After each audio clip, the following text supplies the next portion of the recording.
Shalom. Puji Tuhan, saudara sekalian, kita akan bersama-sama membaca dari kitab Mazmur yang ke-119. Kitab Mazmur yang ke-119. Kita akan membaca mulai ayat yang ke-105 sampai ayat yang ke-112. Kitab Mazmur 119 ayat 105 sampai ayat 112. Saya bacakan demikian firman Tuhan. Firman-Mu itu pelita bagi kakiku dan terang bagi jalanku. Aku telah bersumpah dan aku akan menepatinya, untuk berpegang pada hukum-hukum-Mu yang adil. Aku sangat tertindas, ya Tuhan. Hidupkanlah aku sesuai dengan firman-Mu. Kiranya persembahan sukarela yang berupa puji-pujian berkenan kepadamu, ya Tuhan. Dan ajarkanlah hukum-hukum-Mu kepadaku. Aku selalu mempertaruhkan nyawaku, namun Taurat-Mu tidak kulupakan. Orang-orang fasik telah memasang jerat terhadap aku, tetapi aku tidak sesat dari cita-cita-Mu. Peringatan-peringatan-Mu adalah milik pusakaku untuk selama-lamanya, sebab semuanya itu kegirangan hatiku. Telah kucondongkan hatiku untuk melakukan ketetapan-ketetapan-Mu untuk selama-lamanya sampai saat terakhir. Kembali saya akan bacakan ayat yang ke-112, dikatakan di situ, telah kucondongkan hatiku untuk melakukan ketetapan-ketetapan-Mu untuk selama-lamanya sampai saat terakhir. Untuk selama-lamanya sampai saat terakhir. Saudara sekalian, kita akan sama-sama merenungkan firman daripada Tuhan, mengikut arah daripada firman. Ya. Hidup kita sebagai orang yang percaya kepada Allah dalam nama Tuhan Yesus Kristus. Dan kita sudah baca dan kita sudah pelajari pada firman Tuhan. Ya. Dengan jelas dikatakan bahwa Allah itu roh. Ya. Dan dikatakan oleh firman Tuhan, pada mulanya adalah firman. Tapi firman itu telah menjadi manusia, yaitu manusia Yesus Kristus.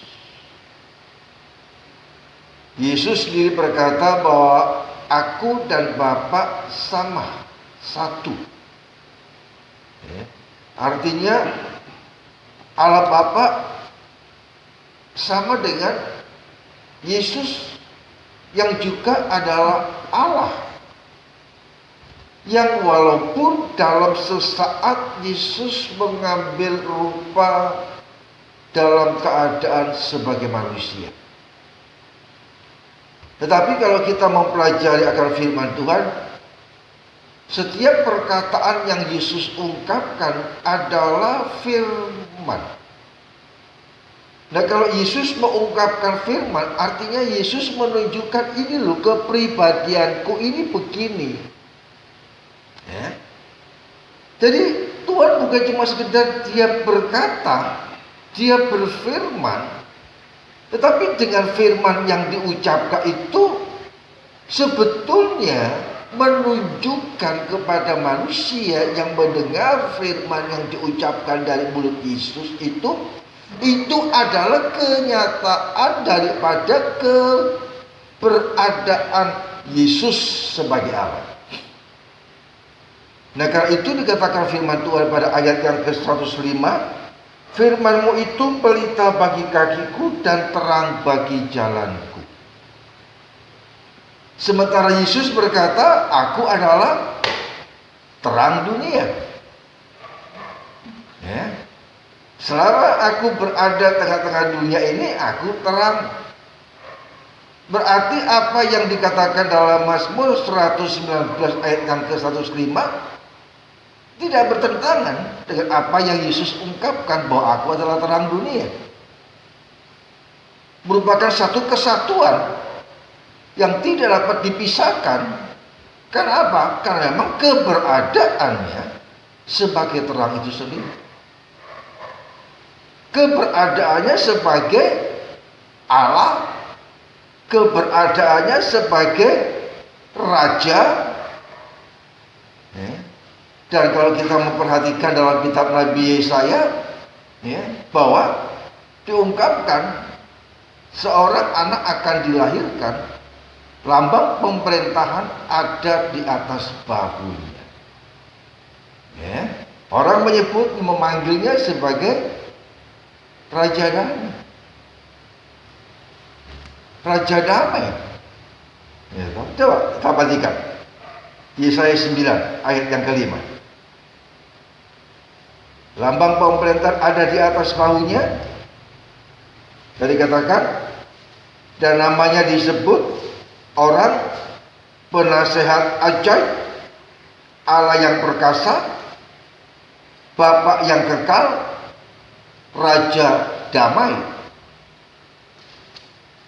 Kan disebutkan sebagai Raja Damai, artinya Allah itu sumber damai. Kalau dikatakan bahwa Allah itu perkasa, artinya kekuatan, kemampuan yang sangat luar biasa itu sumbernya Allah. Dan kalau kita melihat dibaca apa dikatakan di situ penasihat ajaib, berarti Allah itu mempunyai satu kemampuan yang dapat memberikan nasihat yang sangat berbeda dari manusia. Nasihatnya ajaib. Dan dikatakan sebagai Bapa yang kekal, artinya Allah itu tidak mungkin akan mati, habis, enggak. Nah, kalau Allah adalah yang kekal itu, maka firman Allah pun juga adalah kekal adanya.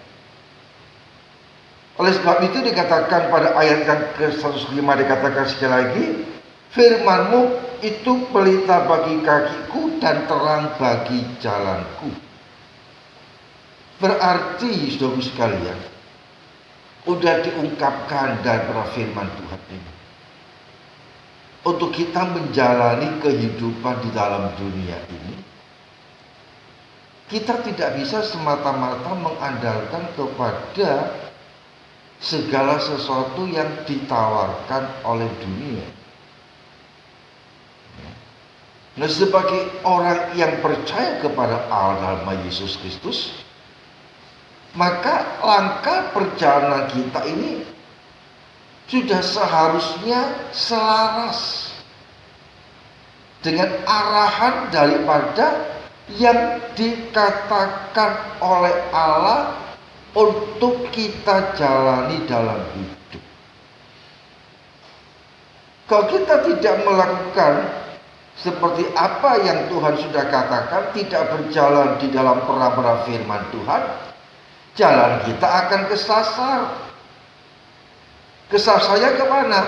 Kesasarnya pada akhirnya yaitu kita akan terjerumus masuk di dalam kebinasaan yang kekal, di dalam api neraka.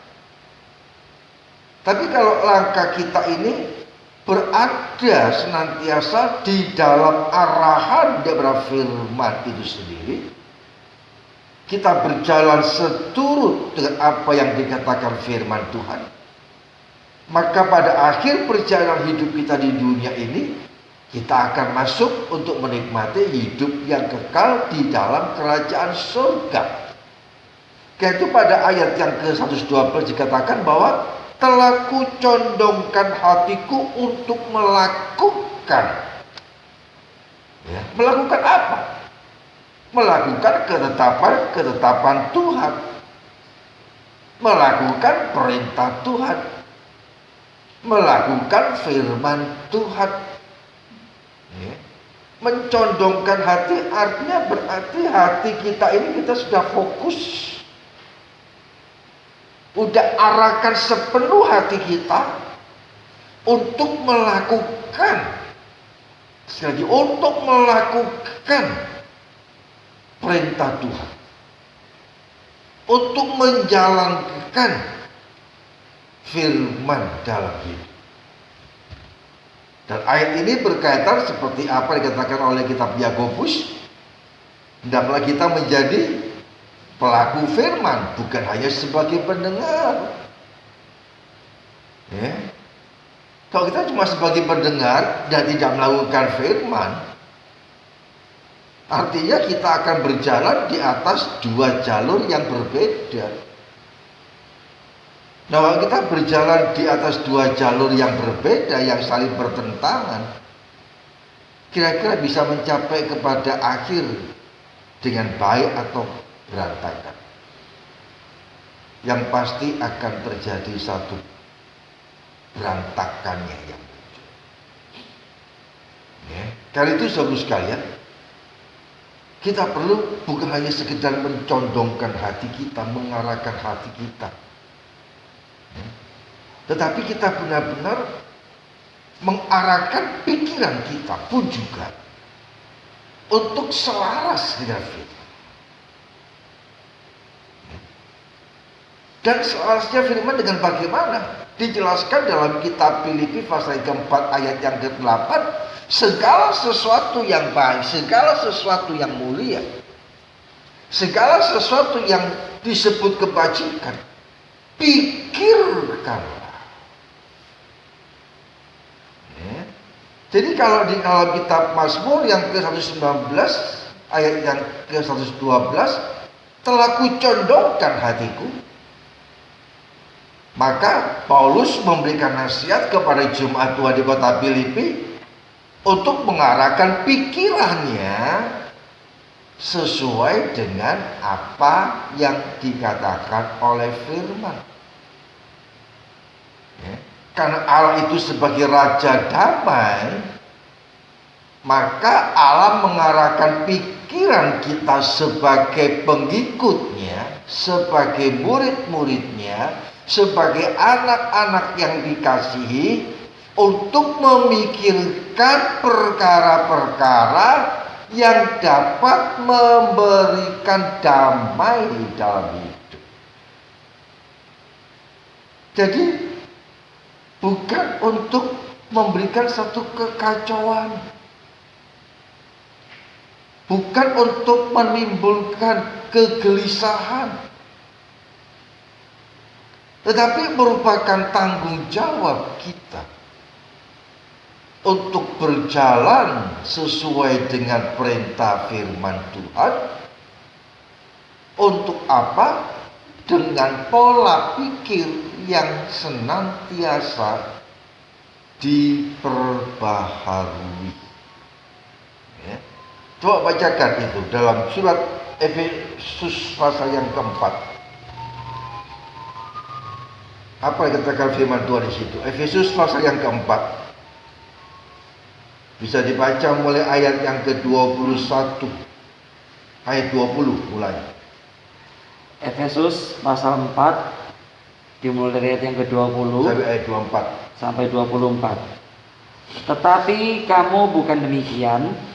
Kamu telah belajar mengenal Kristus, karena kamu telah mendengar tentang Dia dan menerima pengajaran di dalam Dia menurut kebenaran yang nyata dalam Yesus, yaitu bahwa kamu berhubung dengan kehidupan kamu yang dahulu harus menanggalkan manusia lama yang menemui kebinasaannya oleh nafsunya yang menyesatkan, supaya kamu dibaharui di dalam roh dan pikiranmu dan mengenakan manusia baru yang telah diciptakan mereka menurut kehendak Allah di dalam kebenaran dan kekudusan yang sesungguhnya. Ya, dapat perhatikan. Sekali lagi saya akan baca ayat yang ke-21. Karena kamu telah mendengar tentang Dia dan menerima pengajaran di dalam Dia menurut kebenaran yang nyata dalam Yesus. Tadi di awal saya katakan, saat Yesus mengucapkan kata-kata, Yesus berfirman, itulah satu penyataan daripada keberadaan Yesus. Artinya apa? Artinya di dalam pribadi daripada Kristus tidak ada kepalsuan. Sekali lagi, di dalam kepribadian Kristus tidak ada kepalsuan. Karena apa? Sudah jelas dikatakan pada ayat yang kita baca, menurut kebenaran yang nyata dalam Yesus. Kebenaran yang nyata dalam Yesus artinya Yesus itu menyatakan kebenaran melalui tingkah laku, perkataan dan perbuatannya. Sungguh sekali ya, kalau Yesus yang kita agungkan, kita tinggikan, kita muliakan, menunjukkan kepribadian, menunjukkan bagaimana kebenaran itu harus dijalankan, maka tidak ada cara lain bagi kita sebagai orang yang beriman kepada Allah dalam nama Yesus Kristus, tidak berbantah dengan firman, tidak merasa pengetahuan kita sebagai manusia itu lebih tinggi daripada kebenaran firman. Di mana firman Tuhan sudah dikatakan dalam Filipi 4 ayat yang ke-8, semua yang baik itu pikirkan.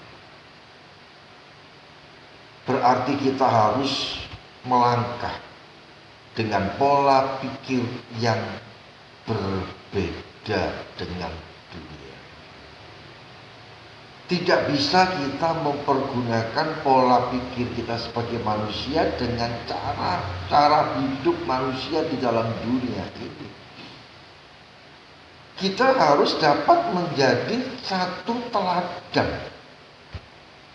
Sekali lagi, sebagaimana yang Yesus sudah katakan, kamu adalah terang dunia. Kamu adalah garam dunia. Ya. Hendaklah terangmu itu bercahaya. Hendaklah rasa asinmu itu bermanfaat.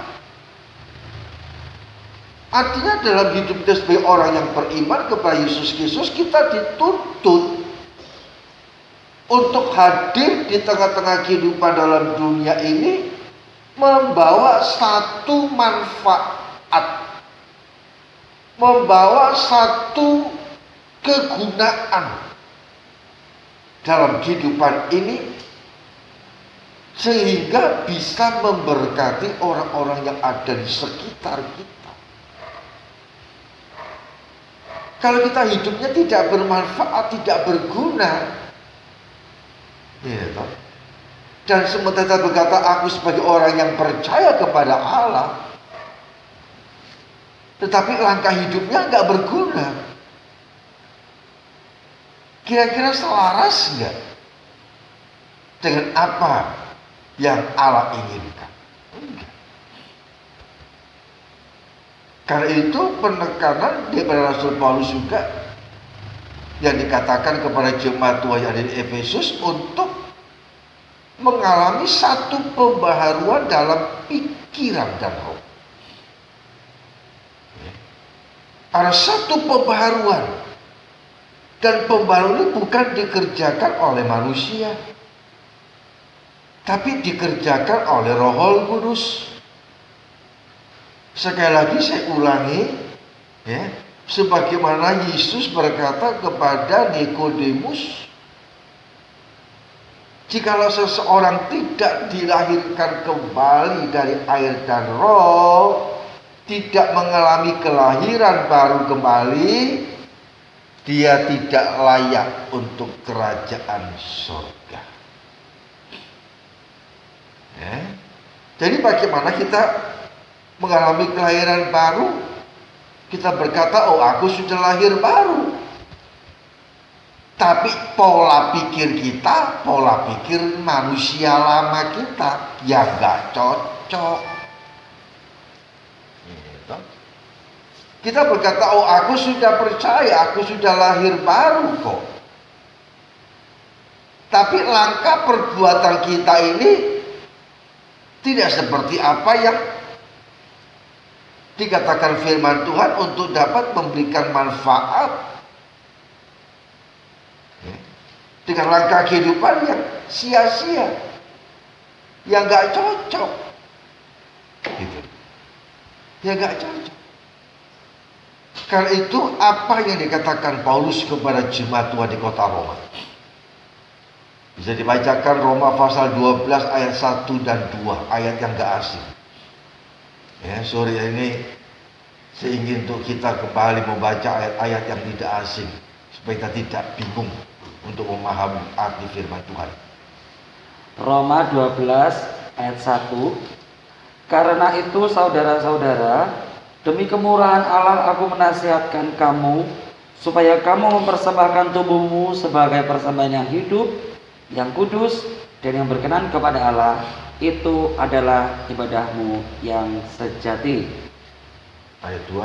Ayat 2. Janganlah kamu menjadi serupa dengan dunia ini, tetapi berubahlah oleh pembaharuan budimu, sehingga kamu dapat membedakan manakah kehendak Allah, apa yang baik, yang berkenan kepada Allah, dan yang sempurna. Amin.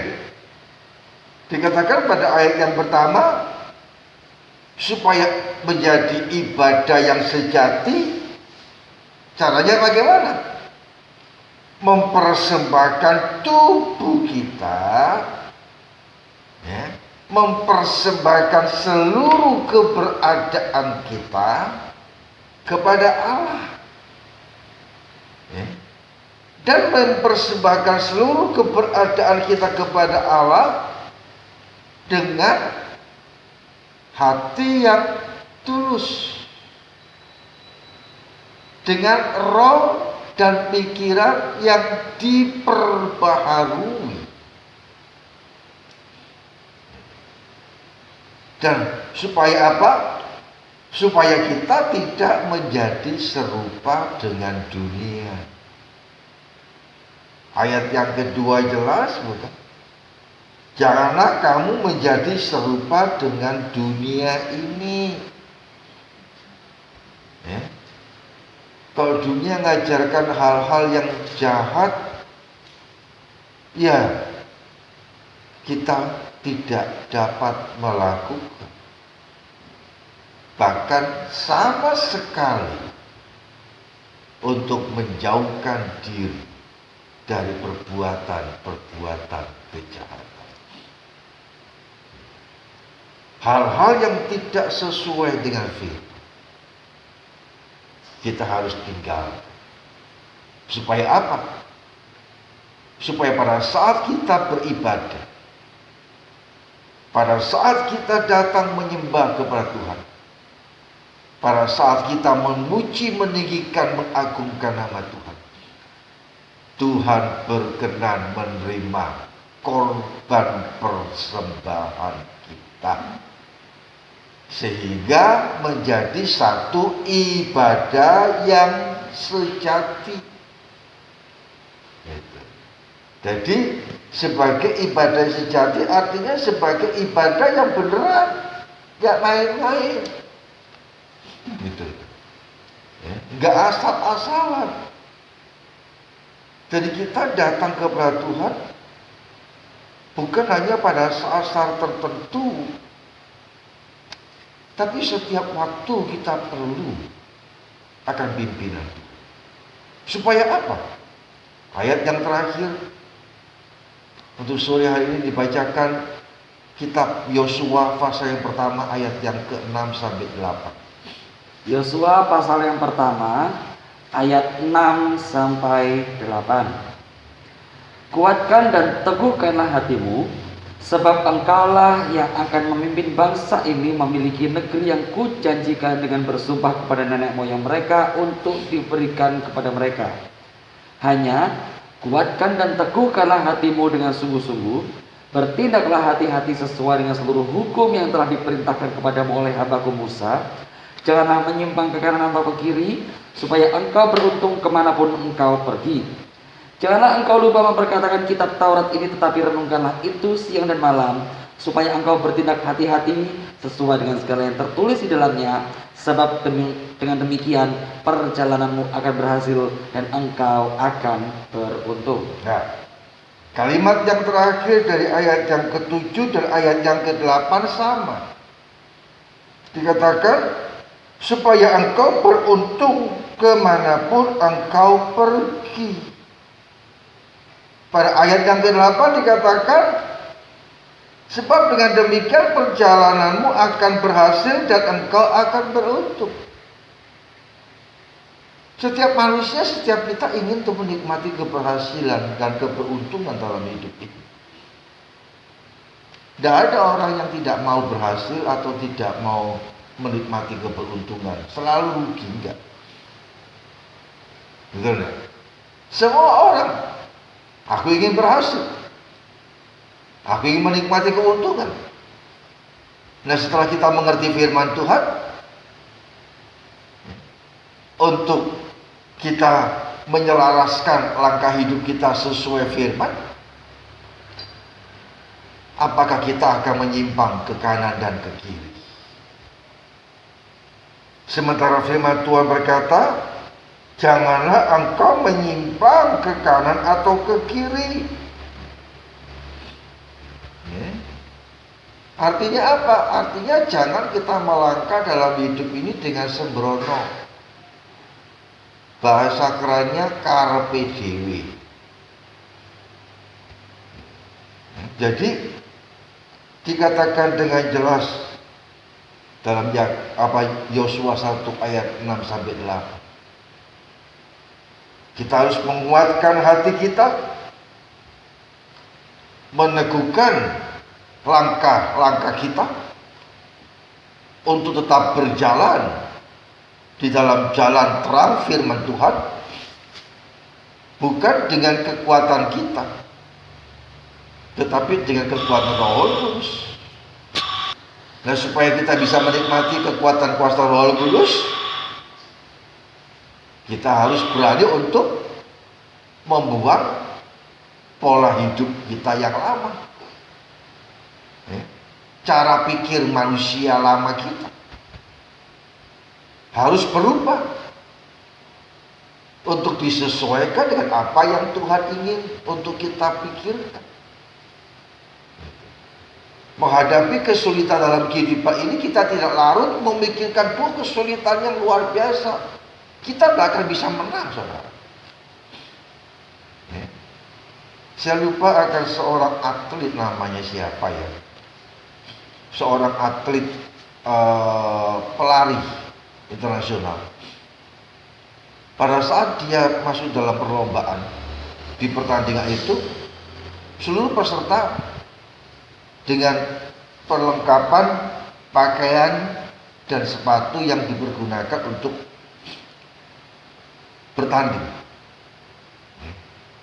Dan saat pelari ini sendiri mulai masuk dalam arena pertandingan, dia mempergunakan sepatu,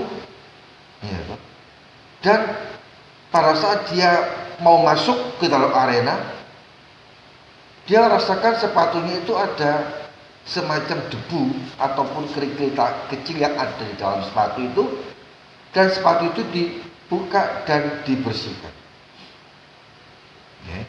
sampai sudah tidak rasa lagi kalau ada pasir yang ada dalam sepatu itu. Tetapi pada saat dia lari, bersama dengan para atlet yang lain untuk mencapai sasaran, untuk dia bisa berhasil menang lebih dahulu, pada tengah perjalanan lari itu sendiri ternyata sepatunya itu terbuka sedikit solnya depan. Ya. Dan apa yang terjadi? Masuklah pasir ke dalam sepatu itu. Dan dia berlari merasakan sakit kaki itu, telapak kaki sakit sekali. Tapi dia berpikir, kalau aku berhenti untuk hanya membersihkan pasir yang ada dalam sepatuku, berarti nanti aku akan kalah, aku tidak akan dapat menjadi seorang pemenang. Ya. Tujuannya dia berpikir, dia fokus, dia harus menang.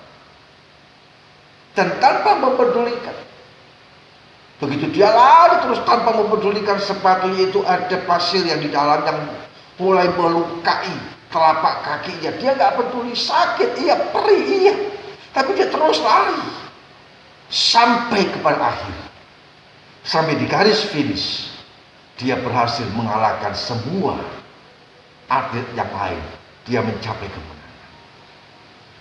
Dan saat dia mendapatkan penghargaan sebagai juara pertama,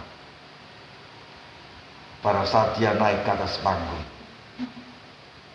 kakinya itu sepatunya nggak dipakai, kakinya, telapak kakinya hancur. Dengan telapak kaki dia melangkah dengan jejak, tinggal bekas darahnya yang ketika. Maka sang juri cuma bertanya, kenapa kaki? Dan dia ceritakan kronologis. Saya nggak mau menyerah, karena saya masih mempunyai satu tujuan, aku harus mencapai garis finish.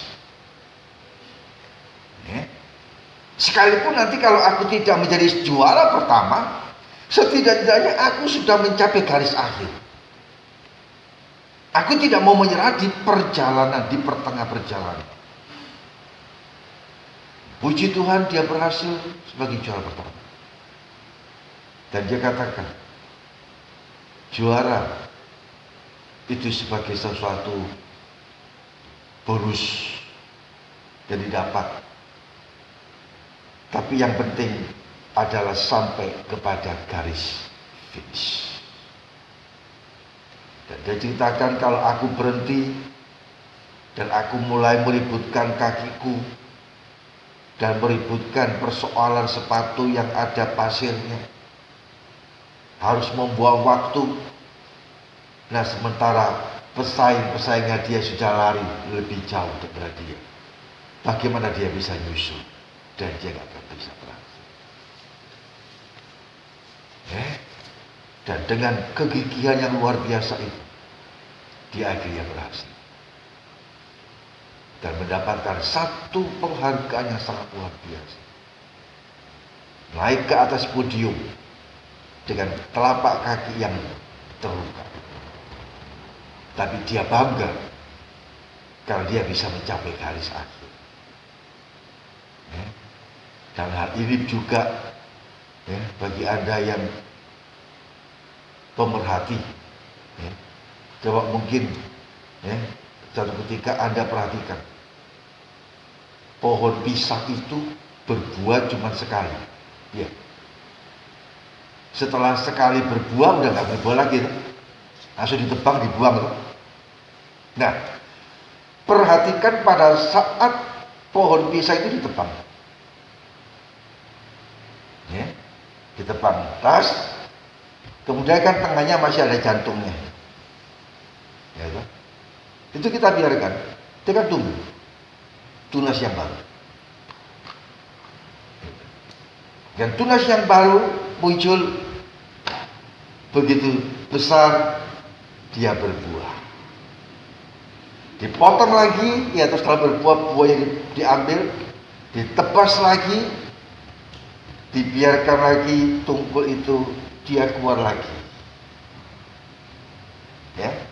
Pohon yang baru. Selalu keluar pohon yang baru pada saat dia dipangkas.